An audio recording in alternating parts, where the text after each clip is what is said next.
یه سوالی که خیلی ازم میپرسید که آقا زیورآلات نقره مناسب سرمایه گذاری هست یا نه؟ جواب من قطعا خیره.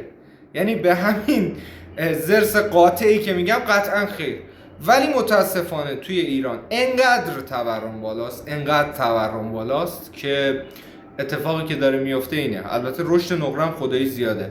من این کارو یه بنگل نقره ایرانیه به دلم نبوده که بفروشم. 2 سال تو مغازه است، به دلم نیست بفروشم چون کیفیت لازم به نظر خودم نداره. من که تو خارجی فروشم و وارداتی فروشم، به نظر من این کار اون کیفیتی که باید نداشته.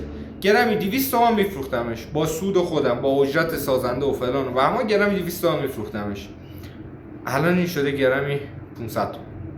یعنی تیکه شده شو واسه من بیاری گرمی 278,000 تومان بهتون پول میدم.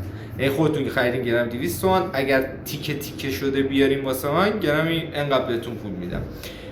مناسب سرمایه گذاری نیست، ولی انگار با این اتفاقاتی که داره میفته داره حفظ مال میکنه. یعنی شما میتونید بخرید، استفاده کنید، لذتشو ببرید، بعد از اینم که خراب شد میتونید پول خودتون رو حتی بیشتر هم پس بگیرید از من. این اتفاقی که داره میفته، بازم من انتهاش میگم مناسب سرمایه گذاری نیست، ولی خریدش بیخیرم نیست.